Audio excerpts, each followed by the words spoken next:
Yeah, yeah, absolutely. I don't know if it works. Yeah.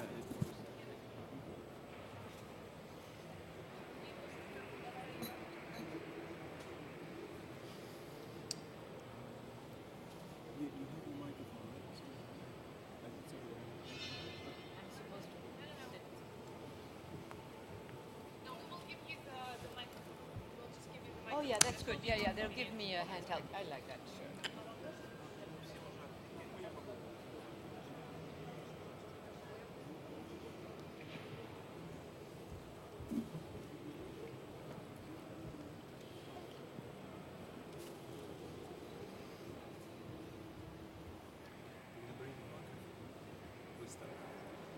You had my bag. It's here. Your bag is here. Yeah, I'll get it.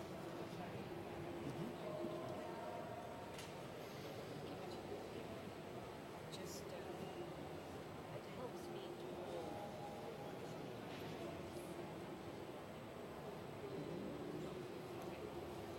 It's okay.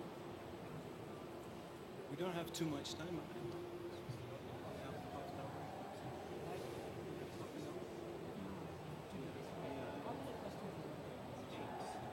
You want me to be rather short? Well, Right, right. I'll mix it up.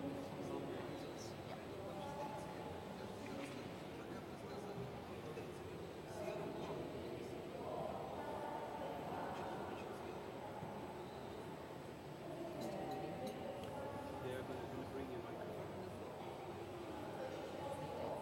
Take it? Oh, okay. Okay. Good afternoon, ladies and gentlemen. I'm very glad to see you all here. My name is Alexei Novikov. I'm the Dean of the Graduate School of Urbanism of the National Research University High School of Economics and the co-founder of the US-based company Habidatum that is dealing with big data for urban planning. Today, I have a luxury to introduce you Professor Saskia Sassen. Professor Saskia Sassen really doesn't need any introduction because, well, she's extraordinarily popular here in Russia with her books, articles that are translated in Russian, many of them at least. We've just discussed that, well, Professor has been visiting Russia over the last 20 years many times, not necessarily last couple of years, so, well, but anyway, she's quite familiar with what we have here as an agenda for social, political agenda, urban agenda. So basically, I would like to start our discussion, which is about the age of agglomerations. It's going to be pretty much visionary discussion because we are not going to touch any concrete projects, probably maybe just for the reference, but mostly we are going to talk about some plans and ideas about the future.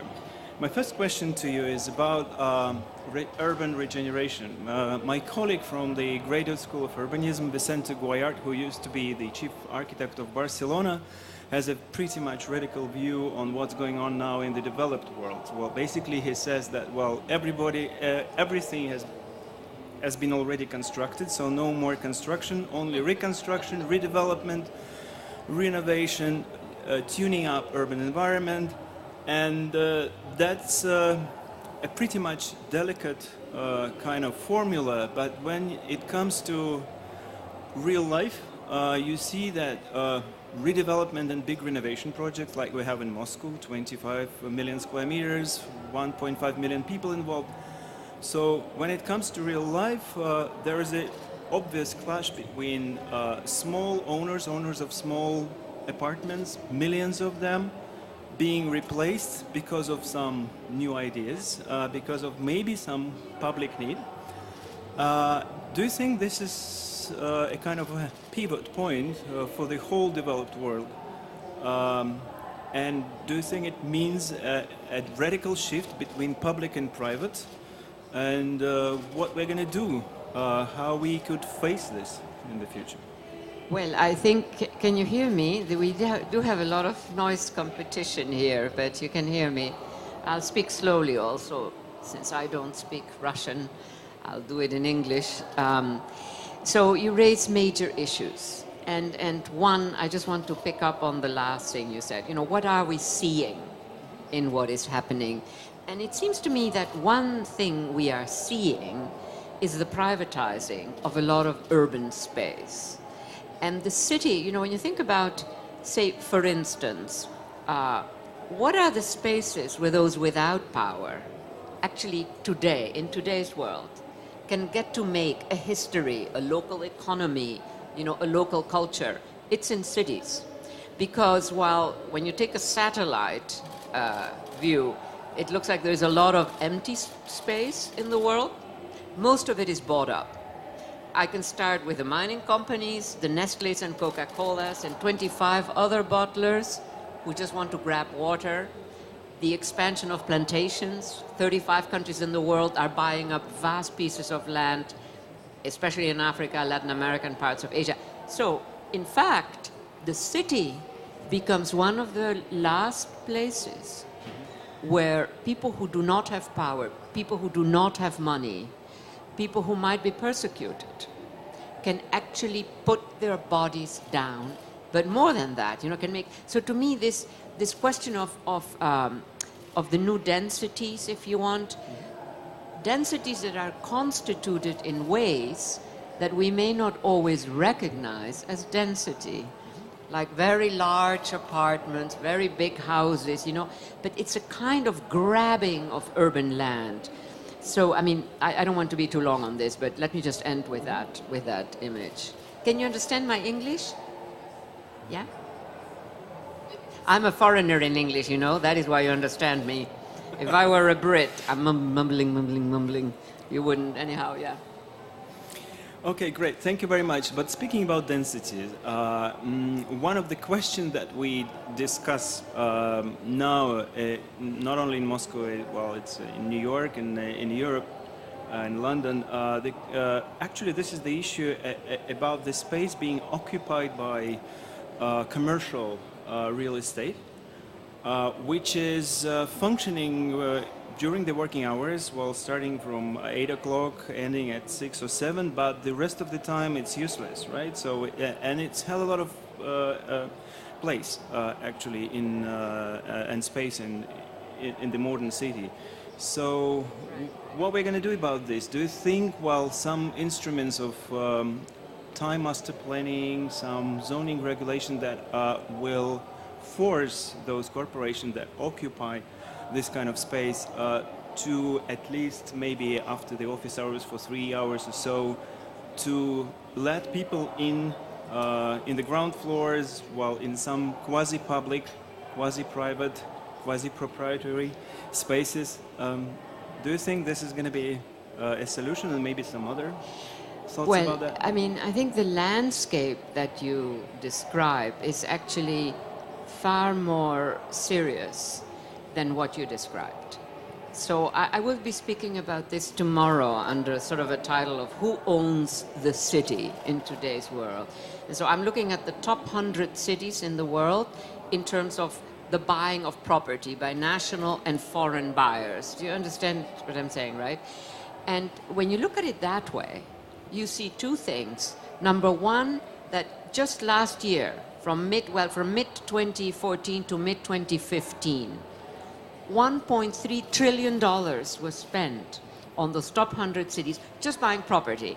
The year before, 600 billion. I mean, every year, I'm talking 1 year buying. Number two, a lot of those properties are empty. They are dark at night. They are not being used. So one question that I think we need to ask is, what am I seeing? Mm-hmm. You know, it's not just about buying buildings. I think it's also probably about buying urban land. The simplest way in which you can buy urban land is by building a building or buying a building. So, and let me just give you a little example. Singapore, a very well-run country, right? I mean, seriously well-run. So they bought a huge part of poor Detroit, didn't make any announcements, nothing, silence. I found out because I'm always digging in stuff, you know, whatever.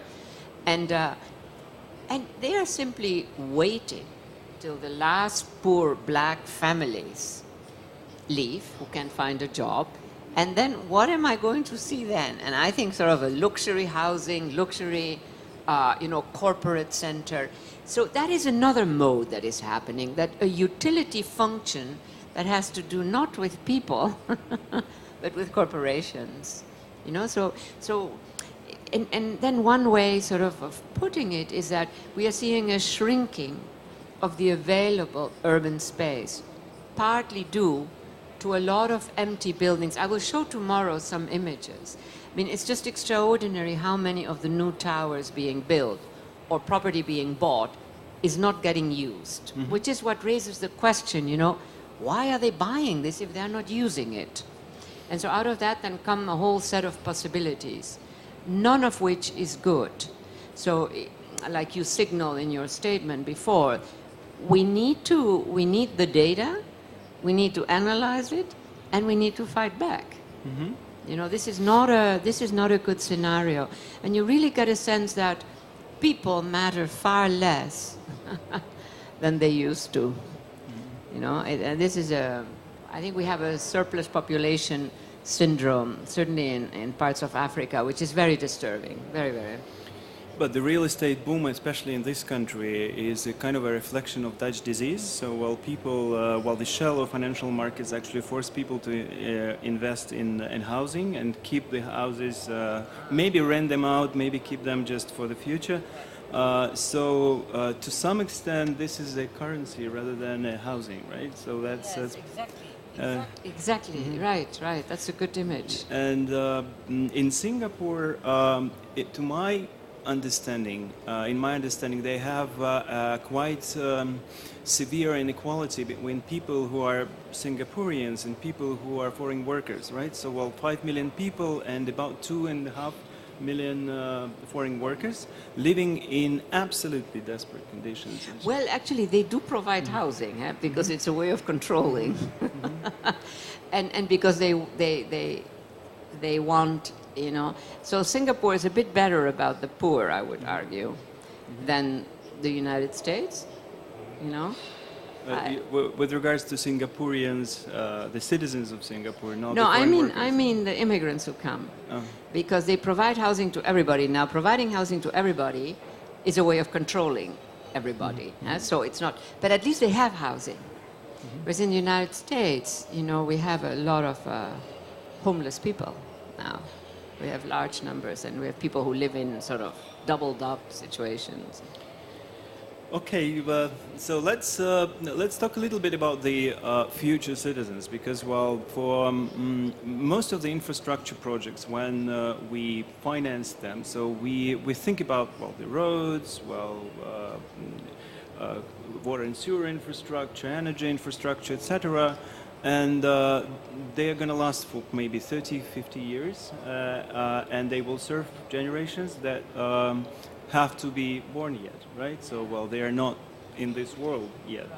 So, how we can represent the interest of these future generations and how we can actually preserve their interest, how can we give them some liberty to choose what they want and what they don't want, if we invest a lot of money now. And so basically what we do is a conservation of the territorial structure of the city, special structure of the city, for 50 years ahead and maybe for 100 years ahead. And so what are we going to do about this?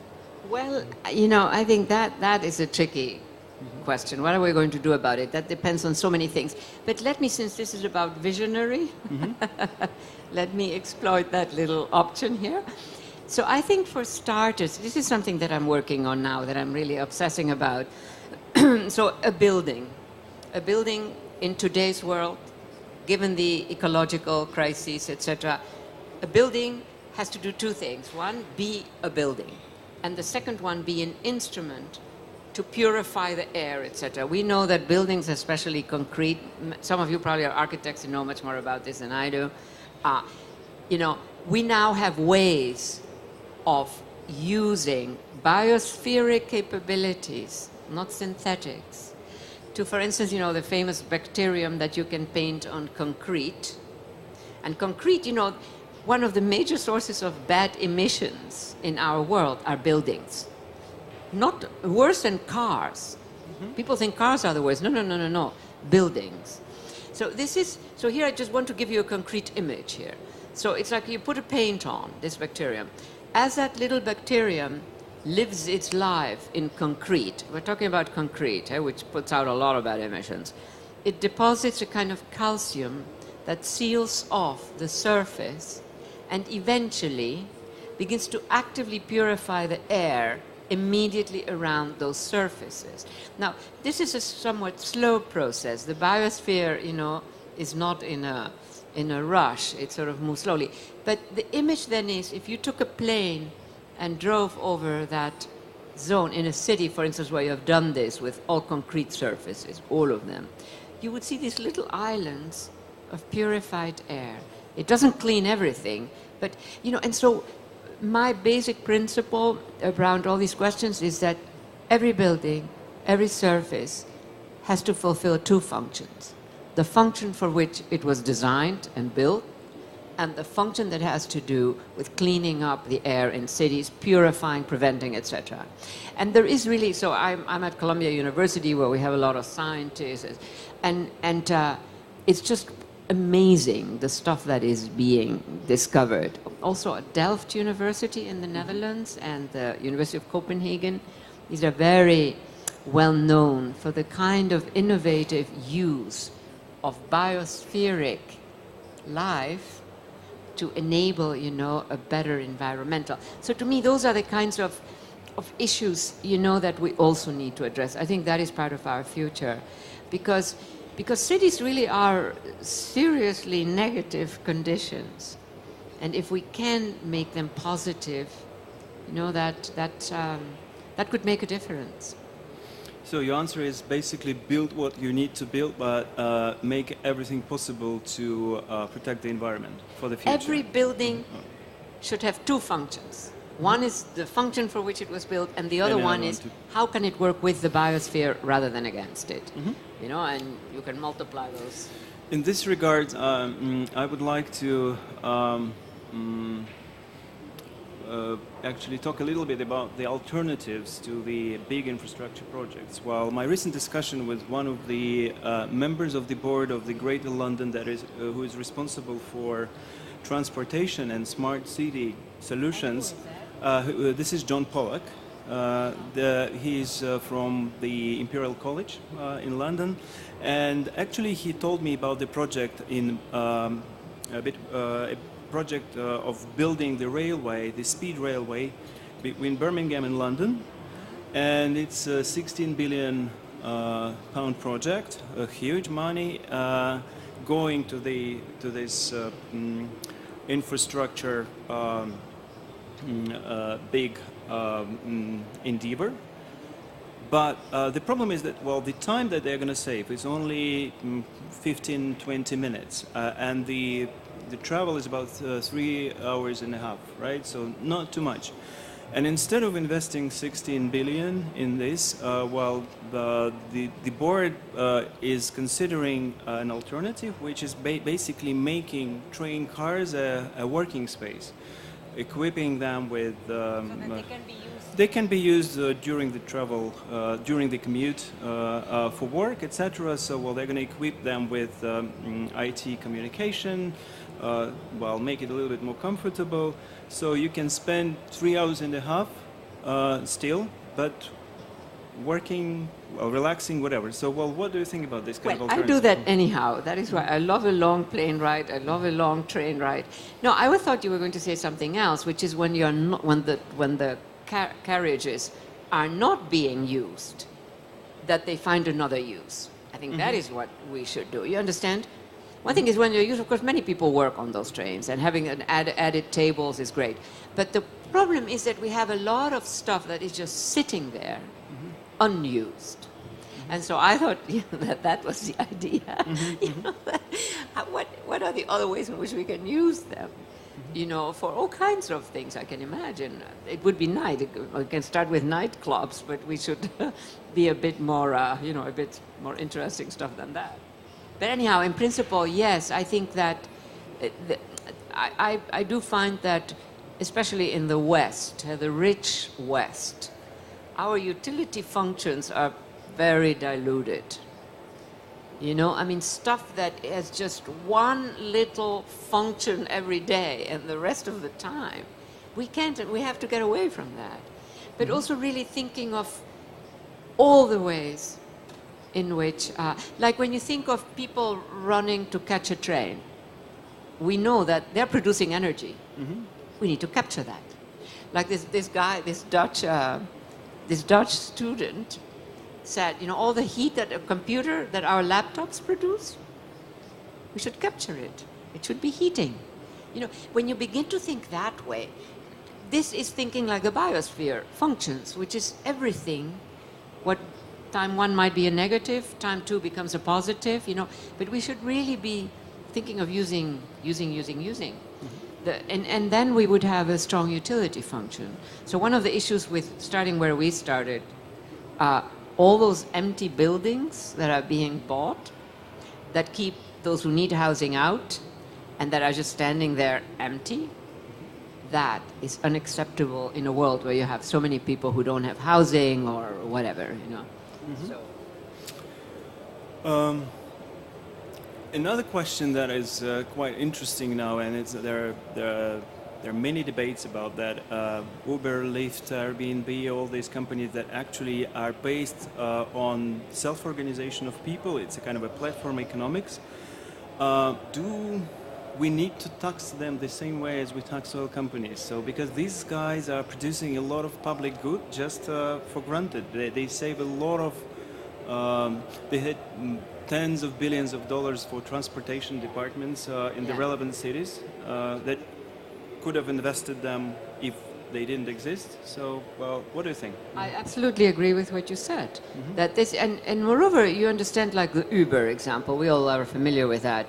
I mean, that's an extractive sector. This is a big deal for me, that Google and Facebook are extractive sectors. You know, Google is the simplest example and Uber is the other simple example. So Google put together $1 billion just like that by getting information about all of us for free and then selling it to whatever buyers were interested.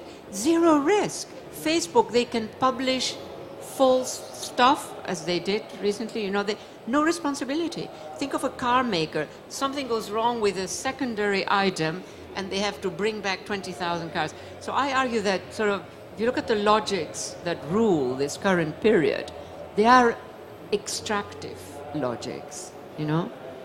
And if you compare, do we have time or am I running over? We need to be shorter, but anyway, please go ahead. Yeah, I mean, when you begin to look at the way our economies function through that notion of extraction, you begin to see other patterns. So mass consumption was an interesting period in the West. I think you have that too, clearly, because, you know, let's say the banks. The banks were interested in the sons and daughters of their clients doing better because it was good business for them. Now that finance rules, finance is radically different from traditional banking. Finance basically is extractive. So let's say students in the United States have now $1 trillion in debt. Deuda. The traditional bank doesn't know what to do with that because they are in the business of selling money. Finance? $1 trillion? I can work with that. And so I need more time to really convey the image of finance being extractive and radically different from traditional banking. The Googles and the Facebooks, extractive. A lot of sectors that have capabilities that we really can admire, like Google, you know, and Facebook, I mean, formidable platforms, wind up being extractive. Mining is extractive. Plantation agriculture is extractive. It will kill the land. Whereas smallholders, they can keep it alive for centuries, for millennia. So when you begin to look through that lens, you know, you begin to have a list of what is urgent that is a bit different from little adjustments. You know, you have a real sense that, and I now know that we have to finish. We have 1 minute. Gave us the alarm here. Just final question maybe, and this is about urban governance. We live in the era of agglomerations, while city limits no longer work as a kind of a reservoir for the urban development. City goes beyond them. Some would say that agglomeration, urban areas should have a strong government, centralized government. Some would say that while the fragmentation of the governments, local self-government works much better because it's a kind of a checks and balances system which can reveal issues instead of keeping them behind the bureaucratic shadow. So what would be your take? So, well, are we talking about the new revival of federalism at the level of urban agglomeration, or we are going to more centralized model? Of course, different parts of the world in different way, but what would be your view? Well, I think that a city is a complex animal. A working city is a very complex animal. So I think on the one hand, and this is the rhetorical question I like to ask, which is that we need to relocalize production. So my rhetorical question is, do we really need a multinational to have a cup of coffee in the neighborhood? No, we don't. Every franchise is going to take a bit of the consumption capacity of an area and take it to headquarters. So I am very hard pushing in New York City, what can we relocalize? And the other thing that I'm very interested in, and again, a framing image, is every neighborhood, including the poorest neighborhood, has information, knowledge about the city that central government of the city does not have. So I'm all for recognizing the importance of urban governance and government, but also this more, this expanded notion that low-income neighborhoods, marginal spaces, that they count, and that there are knowledges there. And on the knowledge vector, again, one little example. For instance, a low-income neighborhood. In the United States, or certainly in New York City, we have a lot of very poor neighborhoods. They often have immigrants. There might be an immigrant who is a doctor, but who cannot work as a doctor, not yet. One who is a lawyer, but cannot work. I say, these immigrant communities, or these low-wage communities, let's say poor communities, need to have little systems, and the digital here can help, to know, we have a doctor, we have a lawyer, we should know what are the knowledges. We have a grandmother who knows about plants and green, So there are so many simple ways in which we could energize sort of poorer spaces. So at that point, the notion of urban governance just becomes more complicated and more, more actors. That to me, more actors in the picture. That to me is extremely, an extremely important point. Thank you very much. I think we're running out of time. We have to stop now. And if you have any questions, you're welcome to ask Professor Sassen after this session is finished. Let us give a round of applause to Professor Sassen. Thank you very much. For the good question. Thank you very much.